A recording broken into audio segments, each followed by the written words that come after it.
mengucapkan selamat atas hari raya orang non-muslim selama iman kita terjaga dan tidak ikut-ikutan dengan imannya mereka, itu boleh karena itu hanya berdimensi sosial, tidak berkaitan dengan. Bismillahirrahmanirrahim. Assalamualaikum warahmatullahi wabarakatuh. Alhamdulillah hamdan katsiran thayyiban mubarakan fihi kama yuhibbuna wa yarda. Wassalatu wassalamu ala Rasulillah wa ala alihi wa ashabihi wa man tabi'ahum bi ihsanin ila yaumil wa ba'd. Tidak sedikit anak muda itu mereka bangga dengan mempelajari ilmu filsafat. Mereka bangga menghafalkan istilah-istilah Yunani yang berkaitan dengan filsafat daripada menghafal Al-Quran. Mereka bangga dengan pemikiran-pemikiran yang menyimpang dari filsafat daripada mereka menghafalkan hadis-hadis Nabi SAW, daripada mereka mempelajari akidah Ahlussunnah wal Jamaah yang benar, yang kemudian mereka pelintir-pelintir yang kemudian mereka katakan inilah akidah Ahlussunnah wal Jamaah yang dibangun di atas filsafat. Dan demikianlah zaman Allah Subhanahu wa taala, keadaan kebanyakan orang yang lebih cenderung untuk mendalami ilmu filsafat, maka kita tidak mendapatkan darinya kecuali banyak muncul keanehan, salah fikir dan salah memahami konsep beragama kepada Allah Subhanahu wa taala.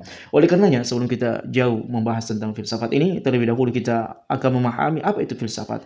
Baik, Imam Al-Ghazali rahimahullahu anhu rahmatan wasi'ah wa ghafarallahu anhu wa karami dalam kitabnya Al-Ihya jilid 1 halaman 22, beliau kemudian mengatakan wa ammal falsafah falaysa ilman bi ra'siha bal hiya arba'atu ajza.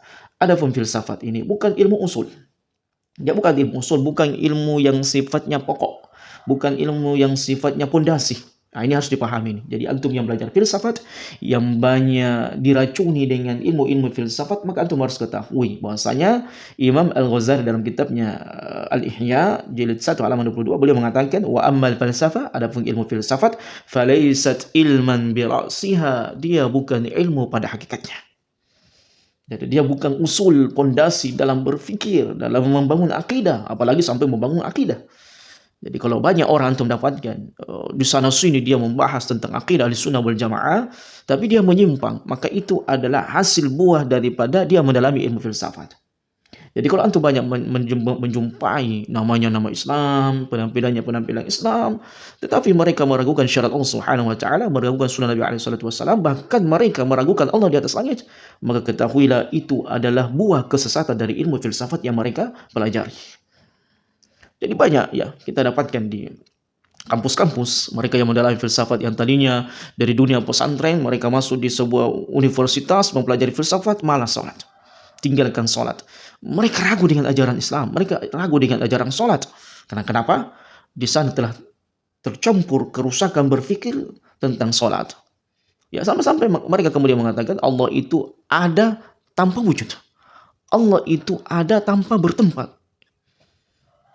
Jadi akan muncul orang-orang yang mempelajari ilmu filsafat itu menafikan banyak ayat-ayat tentang keberadaan Allah Subhanahu wa taala. A'udzubillah nasallahu salamatan wa afiyah. Inilah buah daripada kesesatan filsafat. Taib. Bal hiya arba'atu ajasa. Bahkan ilmu filsafat ini ya kalau antum pelajari, ya, antum mendalaminya, maka dia hanya 4 cabang. Dia hanya cabang dari berbagai macam ilmu yang dipelajari oleh di bangsa Yunani. Yang pertama, kata beliau, ahaduha yang pertama adalah al-hadasa wal hisab.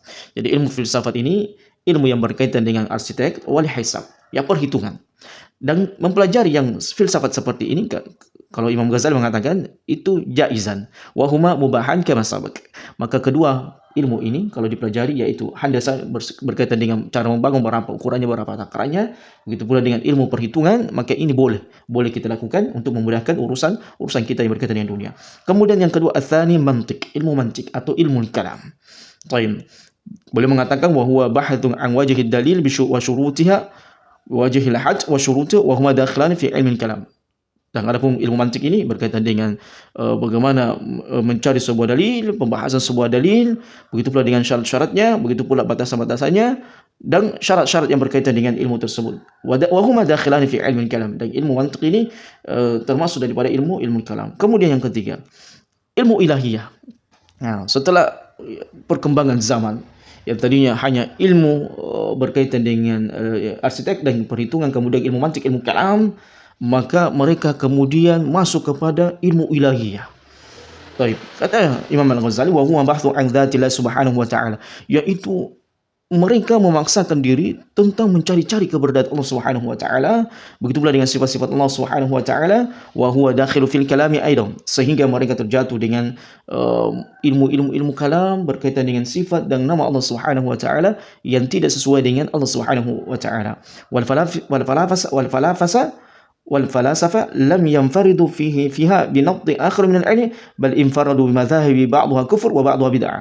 Bahkan Imam Al-Ghazali mengatakan ketika seseorang mendalami ilmu tersebut, maka jadilah orang sebagian di antara mereka ini kufur, mengkafirkan berkaitan dengan zatnya Allah Subhanahu wa taala dan sifat Allah Subhanahu wa taala. Bahkan mereka di antara mereka ada yang melakukan amalan-amalan bid'ah berkaitan dengan nama dan sifat Allah Subhanahu wa taala. Jadi tidak mengherankan kalau ada orang yang alumni Timur Tengah yang lainnya, ya diantaranya mungkin Al-Azhar ini, kita sebut saja, yang kemudian mereka rancu pemikirannya, rusak pemikirannya, nyeleneh pemikirannya, banyak menafikan tentang sifat dan nama Allah Subhanahu wa taala, maka ini adalah buah filsafat yang mereka pelajari, ilmu filsafat yang mereka pelajari. Jadi kalau kita mendapatkan banyak orang-orang yang cerdas dalam ngomong, ya, pintar dalam retorika menyampaikan sebuah ilmu filsafat, maka ini adalah didikan selama ini. Ya, satu hanya filsafat, maka tidak mendekatkan diri mereka kepada Allah Subhanahu wa taala, justru dengan syubhat yang ada di kepala mereka semakin jauh dari kebenaran. Ini bahaya sekali zaman dalam orang seperti ini. Ketika mereka masuk ke dalam ilmu ilahiyah, ya, kata Imam Al-Ghazali, sebagian di antara mereka ini kufur dan sebagian di antara mereka ini melakukan amalan bid'ah. Na'udzubillahi min dzalik. Kemudian yang keempat, ilmu filsafat berkaitan dengan tabi'iyat. Baik. Wa ma ulumuhum fi tabi'at fala haja ilaihi. Adapun mempelajari ilmu tidak ada sebenarnya manfaatnya. Ya, tidak ada sebenarnya manfaatnya. Jadi empat yang disebutkan oleh Imam Al-Ghazali, yang pertama adalah handasa wal hisab, kemudian al-mantiq, kemudian ilahiyat, kemudian tabi'iyat. Maka yang ketiga ini, ya, ketika ilmu ini menjadi tren di antara anak muda, maka mereka pun mulai masuk dalam agama ini. Berbicara tentang zatnya Allah, berbicara tentang agama, berbicara tentang perintah-perintah Allah, dan mereka salah kaprah. Mereka salah kaprah dalam memahami tersebut. Baik. Apa kata imam? Para imam berkaitan dengan ilmu filsafat ini. Baik. Saya nukilkan sebagian di antara perkataan Imam Syafi'i rahimahullah, ma jahala an-nas wa ikhtalafu illa bi tarkihim mustalahat al-arab wa akhdahum bi mustalahil arsatu talis. Tidaklah, ya, di zaman kita sekarang ini banyak kita jumpai mereka menyelisihi agama Allah Subhanahu wa taala, kecuali mereka banyak meninggalkan istilah-istilah Arab dan kemudian mereka mengambil istilah-istilah Yunani, Aristoteles, Plato dan sebagainya. Mereka bangga dengan orang-orang kafir. Mereka bangga dengan ilmuwan kafir yang banyak mereka mengambil istilah-istilah keilmuan kekinian yang tidak cocok dengan agama Allah Subhanahu wa taala.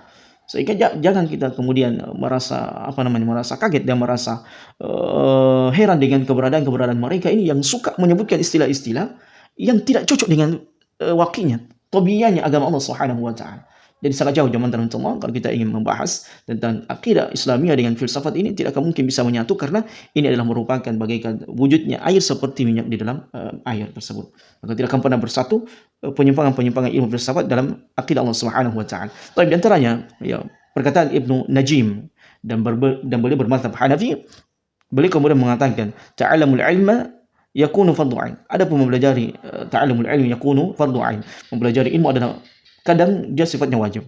Wa huma biqadri ma yahtaju ilaihi lidinihi. Wa huwa, dan itu sesuai dengan kebutuhan dia dalam agama Allah Subhanahu wa taala. Seperti misalnya salat, maka ketika dia harus salat, maka dia harus wajib mempelajari, sangat daruri mempelajari bagaimana dia salat.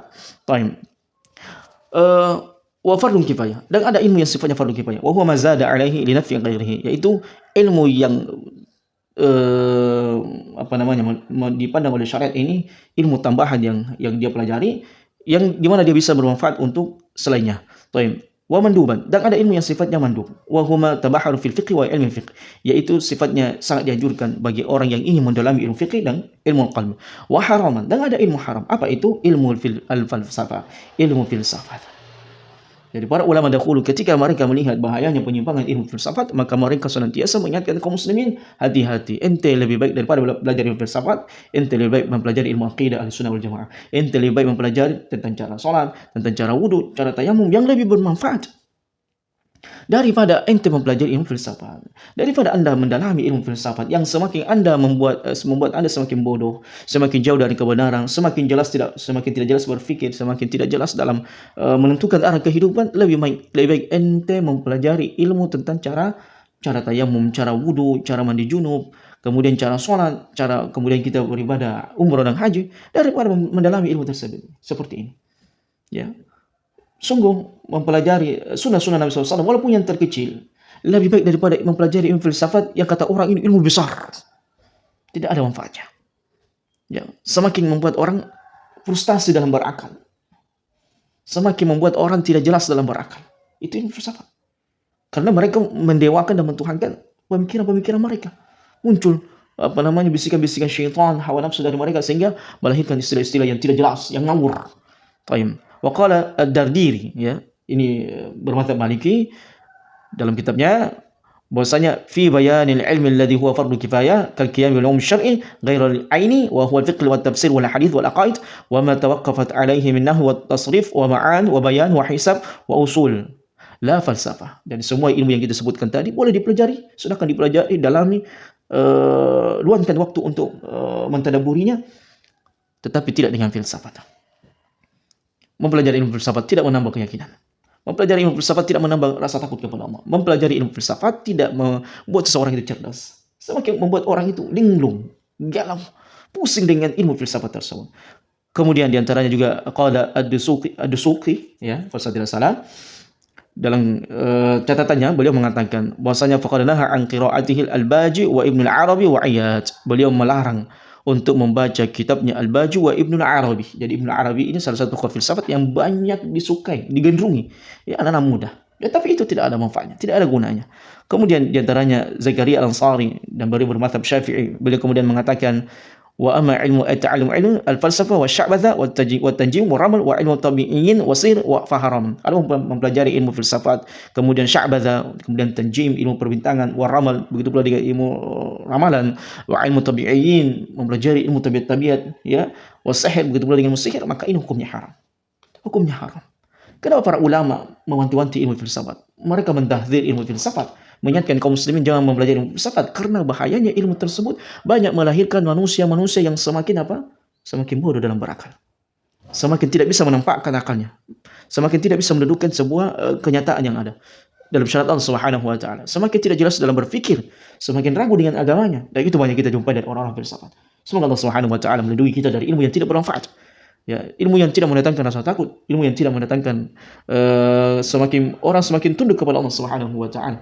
Kita berlindung kepada Allah Subhanahu wa taala dari syubhat-syubhat di zaman kita sekarang ini yang banyak ingin menyelewengkan agama Allah Subhanahu wa taala. Barakallahu fikum wa jazakumullahu khairan. Wassalamualaikum warahmatullahi wabarakatuh.